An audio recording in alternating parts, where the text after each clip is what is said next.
These men are my bodyguards, their lives forfeit to the guarantee of my physical safety. Of their loyalty to me there shall be no question nor doubt. I, and I alone, shall have the authority to stand in judgment over them. No other commander shall they have in battle nor in service. None shall bar them from me, and none shall hamper or stall their mission, so it is decreed. Ancient declaration made by the Emperor of mankind during the Age of Strife. The Adeptus Custodes, known during the Great Crusade and Horus Heresy as the Legio Custodes, and often referred to as the 10,000, is the elite imperial organization tasked with protecting the imperial palace and the Emperor of mankind. They also serve as the Emperor's most important emissaries, companions, and keepers of his secrets. These genetically engineered transhuman warriors surpass even the Adeptus Astartes in combat prowess. The Custodians are to the Space Marines what the Emperor is to his Primarchs. It is said that the Emperor himself created each Custodian, imbuing them with his might, which burns in their eyes and courses through their veins. Consequently, the Adeptus Custodes are considered the galaxy's deadliest warriors, whether human or otherwise. While Space Marines are the mass-produced, genetically enhanced soldiers of the Imperium of man, the Custodians are a force of unique warriors. Each Custodian is a fortress in their own right, a sentinel of unparalleled capability and singular purpose, created to counter any threat, be it human, alien, or demonic. These warriors have been in the Emperor's presence since the Unification Wars, standing guard over their lord and master for over 10,000 Terran years. They serve as the Emperor's personal heralds and Praetorian bodyguards. During the Great Crusade, these magnificent warriors accompanied the Emperor wherever he went, sworn to protect him with their lives. Following the Horus Heresy's conclusion and the Emperor's confinement to the Golden Throne 10 millennia ago, the Custodians assumed a more restricted role within the Imperium. They almost never leave Terra and are seldom seen outside the Imperial Palace. Their primary duty is to watch over the Emperor and patrol the palace's precincts, remaining ever vigilant against threats. Only the Custodians have the authority to determine who may enter the Sanctum Imperialis at the heart of the inner palace, and when they may do so. In the era Indomitus, following the Great Rift's emergence and the resurrection of Primarch Guilliman as the Lord Commander of the Imperium and Imperial Regent, Custodians have been compelled to take a more active role in galactic affairs. A contingent of Custodians has joined Guilliman's Indomitus crusade, often serving as heralds for Torchbearer's fleets, which bring Primaris creation technology to existing Space Marine chapters. This involvement serves a dual purpose. It reassures the existing Adeptus Astartes chapters that the Primaris Space Marines are a gift ordained by the Emperor's will, and acknowledges a harsh reality in this new era of constant threat.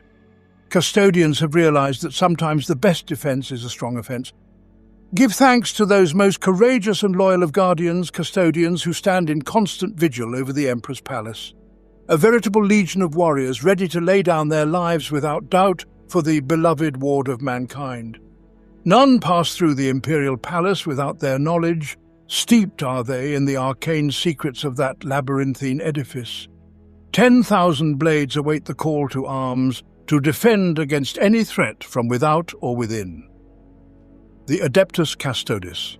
The name is spoken in reverent whispers, for these warriors have stood in the presence of the immortal Emperor of mankind and are tasked with his protection. The Emperor's greatness courses through their veins, untouched by the passage of eons. They are often referred to as the Emperor's right hand, acting with his authority and fighting in his name. As the threat of chaos looms ever larger, the Custodian Guard now extend their reach, transforming into an eagle's claw. These warriors are the Emperor's unsheathed talons, poised to tear the corruption of chaos from the Imperium, regardless of the cost. Custodians are near immortal, for the golden elixir of the Emperor's own blood flows through their veins. Despite their outward magnificence, a scar marks the soul of the Custodian Guard, a lingering disgrace that taints their history and resides in the heart of every warrior, from new recruits to veterans over 1,000 Terran years old. Clad in Baroque golden Custodian armor and wielding priceless relic weapons, the Adeptus Custodes are a breathtaking sight. They tower over mortals, each possessing the statuesque physique of an ancient hero, standing close to 9 Terran feet tall, even without their scarlet-crested helms. Yet despite their might and bravery, the Custodians were unable to prevent the Emperor from falling to his traitorous son, the Primarch Horus. For millennia, Custodians have formed the unyielding core of the Emperor's multi-layered defenses. Those tasked with the physical protection of the Master of Mankind dedicate every waking moment to their duty, honing their warrior skills and continually refining their strategies to ensure the sanctity of the Emperor's throne. They are his last line of defense against a hostile galaxy intent on humanity's destruction. Should they fail in their duty, the Imperium of man would collapse from within. Their duty is sacred, their reputation so profound that even space marines and inquisitors kneel before them. Though few truly grasp it, humanity stands on the brink of disaster. Aliens and fiends relentlessly assault the Imperium's borders, while the insidious rot of treachery and the corrupting influence of chaos gnaw at it from within. Under such impossible duress, mankind teeters on the edge of survival. In the past, the majority of Custodians would have remained steadfastly on Terra, each lordly champion standing resolute and unmoving as the Emperor's foes advanced. They would wait, stern and immobile, until the enemy crossed the pitch-black moat of the Sol system and hammered upon the palace walls themselves. To keep vigil is the oath they swore to fulfill, and they have never abandoned it, even as thousands of worlds burned. Now, that sovereign duty has evolved. In mankind's darkest hour, a legend has risen from the annals of history. Guilliman, Primarch of the Ultramarines, an icon of authority. The emergence of this legendary High Lord has galvanized Custodians, prompting a reorganization and revitalization. The Golden Brotherhood now encompasses not only Guardians, but also Crusaders. Alongside the female order of anti-psychers known as the Sisters of Silence, Custodians have taken the fight anew to the enemies of the Imperium. All shall learn to fear their golden warships, for they herald swift and unmerciful slaughter. These are heroes of fire and blade, and they will not cease until every threat to their immortal master lies slain. Only in death does duty end. First maxim of the Custodians. The origins of the Custodian Guard are veiled in myth and legend. The ancient Legio Custodes served as the bodyguards and sworn protectors of the Emperor and his chosen emissaries. When needed, they acted as his most deadly executioners. These genetically engineered warriors were unswervingly loyal and unshakable in purpose. Their might and skill at arms surpassed even that of the space marines of the ancient Legiones Astartes, while their weapons and war gear were of unparalleled potency, representing the pinnacle of the Imperium's technology. Their history spans centuries, during which they have walked in the Emperor's shadow as his praetorians and guardians of his secrets. The Legio Custodes are considered by many to be the Emperor's true firstborn, predating even the gene-crafted Thunder Warriors of the Unification Wars. They were his first genetically engineered psycho-indoctrinated warriors, perfected through the Emperor's genius using the dread law of the Dark Age of technology. In nearly every measurable way, they are superhuman, stronger, faster, with more acute senses and greater resilience than even the doomed Thunder Warriors or the Space Marines who succeeded them. They are so far beyond the limits of unaugmented humans as to seem almost godlike in comparison. Indeed, only the Primarchs, and above them, the Emperor himself, exceed them in physical might. To meet them in open conflict is to court death, whether human or alien. These firstborn of the Emperor's gene-craft are rare. Their psychophysical design and the intricacy and sophistication of the gene-craft involved required such strict biological and psychological criteria that only one in many thousands of potential candidates might prove suitable for the simplest of the steps in the Legio Custodes creation process. Even from this limited pool of candidates, survival through the many solar decades of alchemical augmentation and psychomimetic training was far from assured. This pattern, also evident in the Space Marine legions, was taken to a much greater extreme with the Custodian Guard. While the Legiones Astartes were limited to perhaps 1 million at their peak, due to the temporal and biological constraints of their creation, a small number compared to the billions who participated in the Great Crusade, the Legio Custodes could never operate on the same scale as the Space Marine legions, even if an attempt had been made. Due to the inherent difficulty in their creation, the number of active Legio Custodes warriors is believed to have never exceeded 10,000. This number was first reached in the middle stages of the Great Crusade and maintained so diligently that the 10,000 became a cognomen for the Custodian Guard, immortalized in the works of the Remembrances and the notaries of the Imperial Court, regardless of its literal accuracy. Certainly no more than 1,000 custodians have ever been seen together at one time, and even then only once, at the famous Battle of Gyros Thravion during the Great Crusade against the Orc warlord Garkul Blackfang and his massive greenskin horde. The Primarchs Horus, Rogel Dawn and Mortarion, along with their legions, were vastly outnumbered and nearing defeat when the Emperor led an assault from his golden battle barge, the Bucephalus. At the head of 1,000 custodians, the Emperor struck at the heart of the Orc horde, confronting Garkul atop a towering gargant. As the Emperor decapitated the giant black-skinned Orc, the custodians annihilated the warlord's elite warriors. It is said that within moments over 100,000 greenskins were slain and the Wa was broken. Legend holds that only 3 custodians fell in the battle, their names forever enshrined and engraved on the Emperor's armor thereafter. It is a common misconception to think of the Custodian Guard as merely an advanced version of the Astartes, or even as a second improved iteration of them. While this explanation might seem plausible, especially to those not deeply familiar with the tumultuous history of the Imperium's formation during the latter stages of the unification wars on Old Earth, it is far from the truth. The bloody history of the unification wars, particularly their early stages when the Emperor first emerged from the cataclysmic darkness of Old Earth's long night in the late 29th millennium to overthrow the warlords and abominations that had fragmented humanity's homeworld into countless blood-soaked territories, is hard to fully grasp today. Many of these chronicles are rightly hidden from the Imperium's scholars and even the Terran court, their dangerous truths suppressed. Nonetheless, in those dark records, the Custodian Guard, in some form or another, have been present as far back as any can remember or those few survivors from those times can recall. On the pillars of the Black Manse of Nassau, the capital of one of the earliest techno-barbarian strongholds to submit to the one who would become known as the Emperor, inscriptions tell of the Lord of Lightning standing before their warlord king, flanked by his 4 giants of crimson and gold, demanding surrender.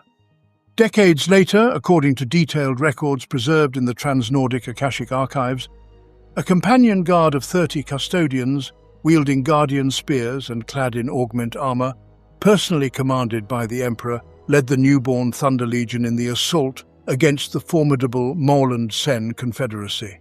One of these custodians is recorded to have decapitated the Confederation's tyrant prophet after the climactic Battle of the Red Frost. In the following decades, it was the Custodian Guard, now numbering in the hundreds and resembling their modern form, who were tasked with leading the purge of the Thunder Warriors. These warriors, who had once served the Emperor, rebelled following their disbandment and internment due to mental instability, metabolic collapse, and rage over their shortened lifespans. This time, the Custodian Guard were accompanied by the new gene-crafted warriors intended to replace the Thunder Warriors. The first few thousand prototype Space Marines, many of whom would form the nascent First Legion, later known as the Dark Angels. The evidence is unequivocal. Long before the First Worlds were conquered as the Great Crusade left the Sol System, before the taking of Luna and the Treaty of Olympus Mons, before the cataclysm of Ursh and the fall of the Indonesic bloc, before the Space Marines and before the Thunder Warriors, the Custodian Guard have walked at the Emperor's side. To achieve the purposes for which the Legio Custodes were created, a custodian's superhuman physical power is sharpened to perfection, and so too are their intellect, mental fortitude and martial skills rigorously developed with unrelenting dedication and fervor. The outcome is not merely the formation of an extraordinarily lethal fighter or master assassin, though they can fulfill both roles effortlessly, but rather the creation of beings whose perception and understanding of threats and their countermeasures far surpass the natural limits of humanity or the capabilities of a machine. through means known only within the Emperor's forbidden laboratories, the minds of the custodians are programmed and fortified, endowed with an encyclopedic knowledge of all forms of death, deceit, and destruction they may encounter in their duties, and how to both counter and employ these tactics. Additionally, their education is vast, as they are intended to be more than just the Emperor's protectors. They were designed to be his companions, equipped to engage in discussions of warfare, politics, and philosophy as he desired when he still walked among mortals. Most crucially, their psyches are meticulously crafted and shaped like a master gemsmith cuts and polishes a perfect stone, fashioned with precise order and pattern. This pattern instills loyalty, discipline, duty, and unwavering obedience to the Emperor, ingrained deeper than blood and bone, beyond conscious thought or unconscious desire. If any flaw is detected at any stage of the custodian augmentation process, similar to a gemsmith's search for the perfect stone, the flawed subject is discarded. The culmination of these combined arts, arcane, academic, and militant, is a cadre of warriors who are living weapons. These warriors formed the Legio Custodes and later the Adeptus Custodes. As an organization, it bore both similarities and differences to the ancient Space Marine legions in its formation and structure, existing as a unique paramilitary force in human history, inviolable in action and accountable only to the Emperor. While each legion was initially designed as a highly stratified and self-contained military organization, meant to serve as the shock troops and main military force of the Great Crusade, the Legio Custodes was similarly self-sufficient and autonomous. However, their purpose was not to wage full-scale wars, but to utterly dominate any close battle in which they engaged. Their base of operations was Terra itself, their domains intricately interwoven with those of the Emperor. The custodians possessed few void ships of their own, but they could command any vessel of the Imperialis Armada or the later Navis Imperialis by edict for their purposes. In extreme circumstances, they had the authority to requisition anyone or anything within the Imperium to fulfill their most sacred task, the protection of the Emperor and his works from all enemies of humanity. Whether acting as the destroyers of a doomed foe, serving as bodyguards for the Emperor or members of his household, or even deploying a handful of custodians to protect an Imperial emissary or Lord Militant, they were tireless, vigilant, and remorseless. Armed, created, and trained to be the equal and the death of anything they might encounter face to face, be it human, xenos, or machine, in any circumstance of single combat, counterattack, ambush, or close-range assault. The custodians have repeatedly proven their unparalleled prowess. History has witnessed the custodian guard standing against and overcoming odds that seemed beyond reason or belief. They have slain monsters horrifying enough to seem born of pure nightmare and defeated assassins using dark and subtle arts beyond human comprehension. Tested time and again, whether on alien worlds untouched by humanity, within the tangled underhives of domains lost to the age of strife, or in the twisted palaces of alien warlords, the custodians have demonstrated their terrifying abilities. Their service and the aura of mystery surrounding them quickly elevated the Legio Custodes and the later Adeptus Custodes to legendary status, inspiring both awe and fear among those they served alongside and within the echoes of whispered stories throughout the burgeoning Imperium. To the common soldier and planetary governor alike, the golden-armoured custodian guard symbolized not only the Emperor's direct protection and the embodiment of his will, but also the harbinger of his unstoppable wrath. In their minds, the custodians were as personal and terrifying in their way as the Space Marines, the Angels of Death, were impersonal and all-conquering avatars of the Great Crusade itself. After the crushing defeat of the Orcs on Ullanor, the Emperor made his return to Terra, accompanied by his custodian guard. The seeds of doubt sown among the Space Marine legions began to take root, growing into treachery, for there is a darkness in every human soul, and the ruinous powers know well how to exploit it. Within a single generation, chaos had tainted half of the Emperor's Primarchs, with Horus leading the charge. These arch-traitors spread corruption to their Legiones Astartes, igniting the galaxy in flames of strife and civil war. At the peak of the Horus Heresy, the Custodian Guard faced monstrosities beyond counting. Those in the traitor legions who reached the gates of the Imperial Palace were twisted in body and soul by Chaos's vile gifts. The Custodian Guard won countless victories, but their triumphs turned to ash when the Master of Mankind teleported aboard Horus's flagship, the Vengeful Spirit, during the Siege of Terra.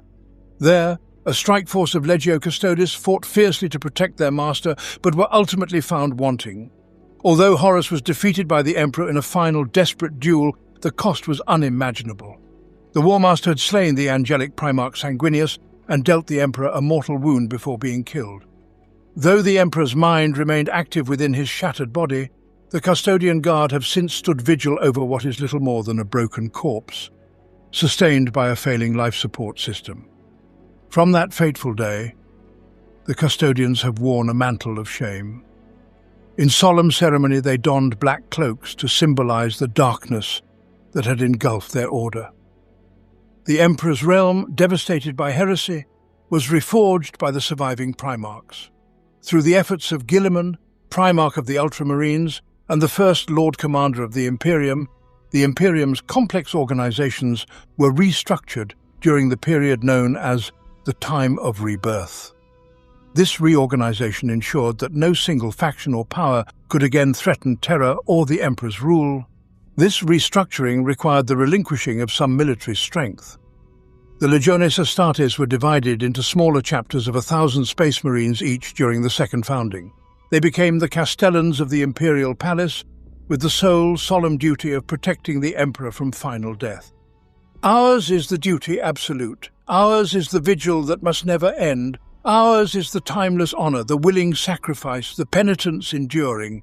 We stand a watch that will never be relieved, and we stand it gladly out of adoration for he who gave us life, and whose life we must in turn preserve. We will never earn absolution, for we do not deserve it, but those who believe that would give us pause are fools. Shield Captain Tibullus Maxin. Even in the era preceding the Horus Heresy, encountering a member of the Legio Custodes was an extraordinarily rare and auspicious event.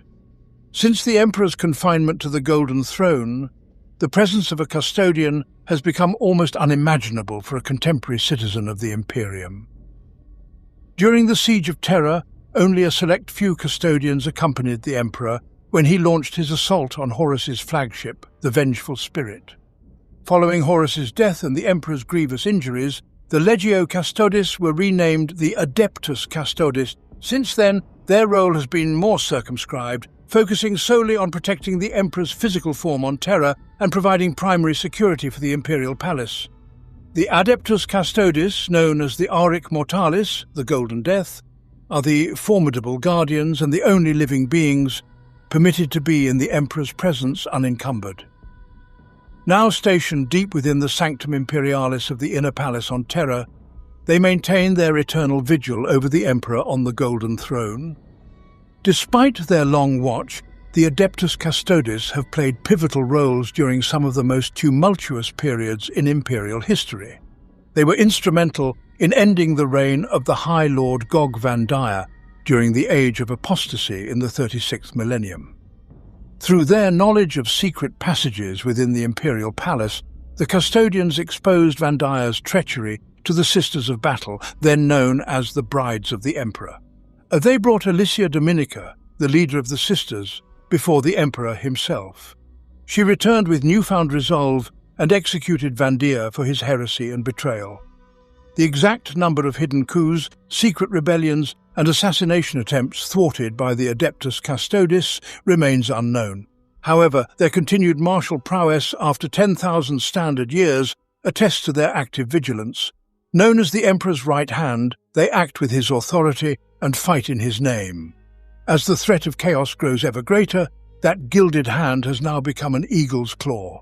The Custodian Guard, the Emperor's unsheathed talons, are determined to eradicate the corruption of chaos from the Imperium at any cost. In the 41st millennium, the personal sanction of Guilliman, the resurrected Primarch of the Ultramarines, sent ripples through the Adeptus Custodes. After 10,000 Terran years of mourning, the Custodian Guard have shed their black cloaks and ventured into the stars once more. They seek absolution through the fires of battle, a baptism of blood to cleanse the stain of their greatest failure. Now they crusade once more, fighting against the dying of the Emperor's light, with vengeance long awaited finally within reach of their blades. The Emperor's realm is a festering ruin of overcrowded worlds, drowning in their own ignorance and fear. It is a tumble-down ghetto that burns from end to end with the flames of war. They do not deserve their Emperor. They do not deserve us. None of that alters the fact that our duty must be done. Telcor, Custodian Guard. As the dawn of the era Indomitus approaches, the Adeptus Custodes prepare for imminent action. With the rise of chaos across the galaxy following the creation of the Great Rift and the heightened threat of eternal damnation, the Custodians have intensified their vow of protection. They are determined to annihilate any force that threatens Terra's sanctity, with the dreaded hordes of chaos being their primary target. The maxim, "The best defense is a good offense," has endured through the ages, and it now serves as the guiding principle for all Adeptus Custodes commanders. Working closely with the alpha-level astropaths and doomscryers within the Imperial Palace, these officers execute devastatingly effective strikes against those they perceive as threats to the Emperor's realm. Many galactic tyrants planning grand crusades aimed at Terra have found themselves ambushed and obliterated by the Emperor's warriors before even embarking on their campaigns. Contrary to the belief held by some that the Adeptus Custodes are immobilized by tradition and ritual, they are far from inactive. Only the Custodian Guard know the true extent of their vigilance behind the colossal doors of the Sanctum Imperialis. Their sacred duty has not led to idleness, but to relentless action. Over the millennia, the Adeptus Custodes have fought hundreds of wars, some openly in Terra's defense, others in secret, and some on distant worlds. Even in times of relative peace, they continually test and refine the protective aegis they maintain over the Emperor. They dispatch agents throughout the Sol system to identify potential routes of infiltration and assassination, staying ahead of even the most cunning enemies. The Custodians have long perfected strategies and tactics in preparation for their eventual call to the front lines of humanity's survival. That call has now come. The resurrected Primarch Guilliman, restored as the Lord Commander of the Imperium and Imperial Regent, has conferred privately with the Emperor and emerged with a vision of humanity united in battle. The Companions, 300 Custodians entrusted with the direct defense of the Emperor on the Golden Throne, remain by his side while a standing army of golden heroes continues to guard his palace. The rest of the Custodians have taken to the stars. This majestic legion, still numbering over 10,000 blades, is now free to wage the war of aggression they have long prepared for. With the Sanctum Imperialis secure under the Companions' watchful eyes, the Crusaders are implementing war strategies perfected over centuries. These strategies, honed through fractal thought exercises, cogitator-generated algorithms, extensive study, and simulated conflicts in hallucinariums, provide the Custodians with a tactical edge that enables them to anticipate and counter enemy actions before they even begin. In the final days before the Tempest erupted and the Great Rift split the void, a beacon of hope ignited within the galactic empire of Ultramar. Through immense sacrifice and arcane methods, Guilliman, Primarch of the Ultramarines, was brought back from the brink of death. His return signaled monumental changes for the Imperium. During the Horus Heresy, when the traitor legions assaulted the Imperial Palace, Guilliman and his Ultramarines were too distant to aid their father, the Emperor. Had circumstances been different, the galaxy's fate might have changed. Regardless of the past, following his resurrection, Guilliman vowed not to repeat his previous mistake. Witnessing the encroaching darkness threatening to engulf the Imperium, he embarked on a desperate crusade across the stars, leading him through perilous and blood-soaked paths to the throne world itself. Upon reaching Terra, Guilliman was honored with a grand reception. Aquila Commander Kalim Varanor granted him an audience with the Emperor, and the High Lords of Terra reinstated him as the Lord Commander of the Imperium and Imperial Regent. Although Guilliman maintained a facade of stern regality, he was profoundly shaken by the state of his father's empire. He swiftly implemented reforms to enable the Imperium to resist the impending chaos onslaught, dismantling the bureaucratic inertia and entrenched pedantry of the Adeptus Terra as he progressed. Guilliman's return could not have been more timely. He had scarcely begun his efforts when the relentless onslaught of the Great Rift descended upon the Sol system. Though Terra itself was not directly struck by the warp storms, it suffered the full force of the empiric shockwaves. These shockwaves temporarily extinguished the light of the Astronomicon during an event known as the Noctis Aeterna, wreaking havoc and misery from the planet's highest spires to its deepest crypts. The Adeptus Custodes found themselves quelling riots, suppressing doomsday cult uprisings, and combating rampaging mobs of deranged petitioners who had descended into madness and cannibalism. Custodian wardens held their ground in the shadowy undervaults beneath the Imperial Palace as runic sigils burned out and ageless horrors broke free from their containment cells. In a bid to deliver a fatal blow to the Imperium, a vast horde of cornate demons tore through the fabric of reality and besieged the Lion's Gate of the palace, sparking what would be known as the Second Battle of Terra. Legions of howling demons surged towards the Emperor's palace in a crimson tidal wave, igniting a frenzied battle. The battleship-sized gun emplacements flanking the Lion's Gate blasted glowing craters into the demonic horde, but their efforts alone were insufficient. Led by Guilliman and Captain General Trajan Valoris, a combined force of the Adeptus Custodes, Ultramarines, and Sisters of Silence marched out to confront the demons before the walls of the Imperial Palace. In scenes reminiscent of the horrors of the siege of Terra 10 millennia earlier, the Golden Warriors of the Adeptus Custodes engaged the blood god's savage butchers in brutal hand-to-hand combat. This time, driven by a furious determination never to fail again, and led by some of the Imperium's greatest champions, they triumphed. One by one, the 8 bloodthirsters leading the attack were obliterated or cut down. The cost in lives was steep, with noble defenders who had stood guard over the Emperor for thousands of Terran years falling to the brazen weapons of Khorne's hateful demons. Yet even as the skies boiled blood red and carmine rains slicked the ground, the blood legions of Khorne faded from reality, retreating with howls of frustration and rage. The Battle of Lion's Gate revealed a harsh reality. Despite the Inquisition's efforts to corral and execute the numerous witnesses to the demonic incursion and erase all traces of the conflict, the leaders of the Adeptus Custodes acknowledged that Terra's defense could no longer be ensured without more proactive measures. The Dark God's servants had managed to circumvent the defenses of humanity's cradle. In secret, within rooms fortified with complex wards and layers of psi protections, Trajan, Valoris, and Guilliman formally amended the role of the Adeptus Custodes. Guarding the Imperial Palace remained paramount, and the companions' vigil within the Emperor's throne room would persist.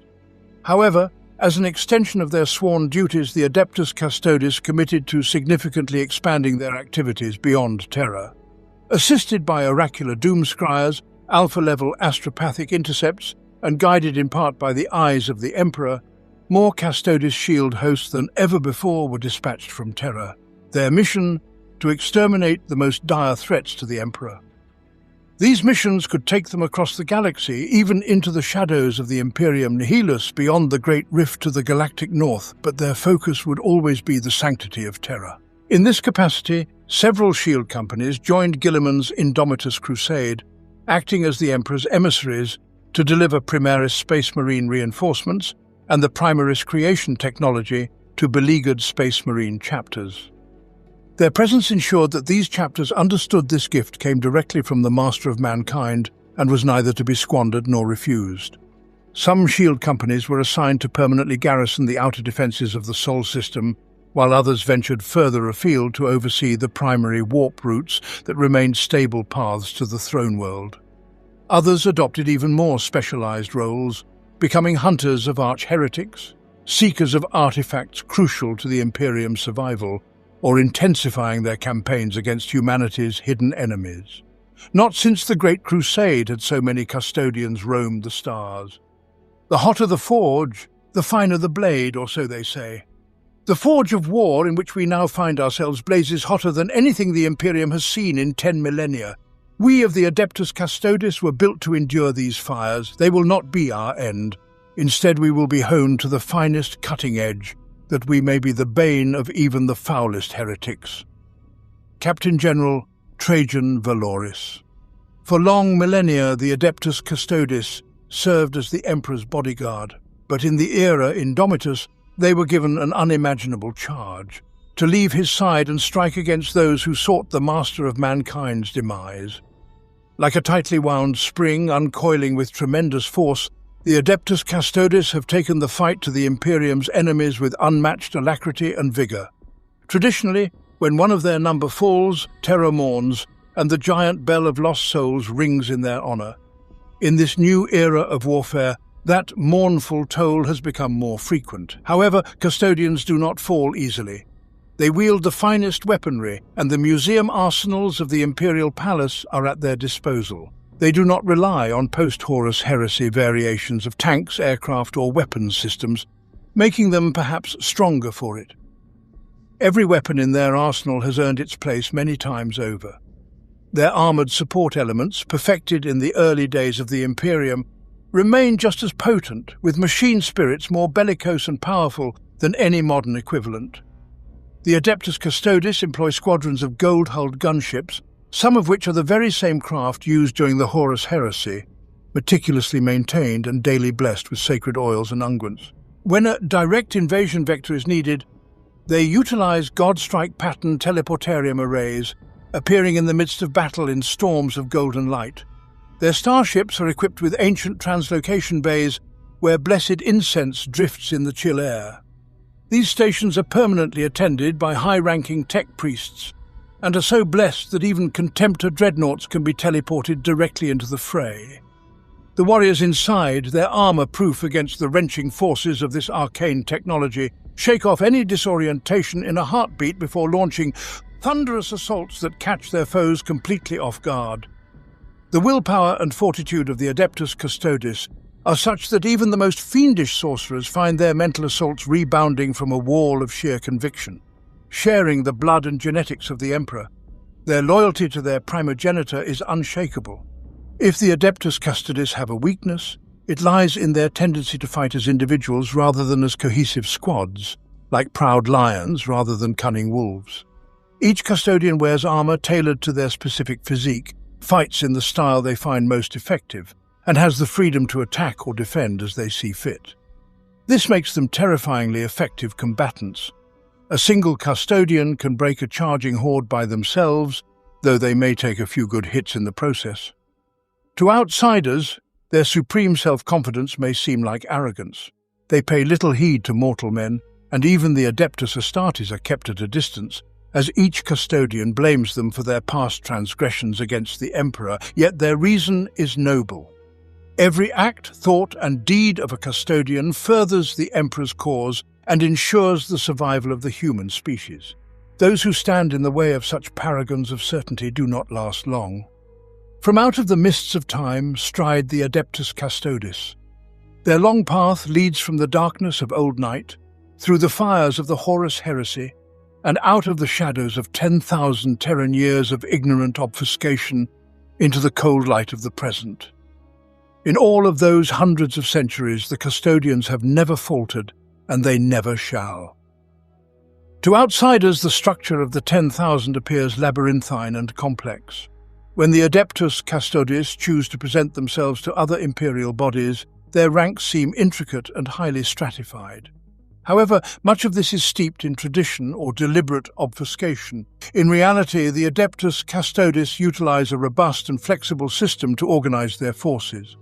The full details of their organizational structure, disposition, and regulations remain cloaked in secrecy, befitting an institution dedicated to ultimate security. Even those operating near the Senatorum Imperialis and the upper echelons of the Divisio Militaris can only grasp a limited surface-level understanding of the Custodes. What can be outwardly observed is detailed here, including the various titles and roles with which the Custodian Guard interacts openly with other branches of imperial power. One of the first enigmas outsiders face is that of identity. The Custodian Guard are essentially ageless and as steadfast as granite, remaining impenetrable to those outside their order. Each custodian adopts a given name, often a compound derived from the lore of ancient Terra's role of kings, tyrants, gods, and legends. Whether this is an expression of humour or deliberate irony on the Emperor's part is a matter of speculation. The true names known to them at birth are likely erased by the process of their creation. Legends suggest that each custodian accrues a lengthy list of additional names and titles bestowed by the Emperor himself, reflecting their deeds, history, and character. These names are kept secret within the Order, though myths suggest they may be inscribed on their golden armour or microscopically etched into their very bones.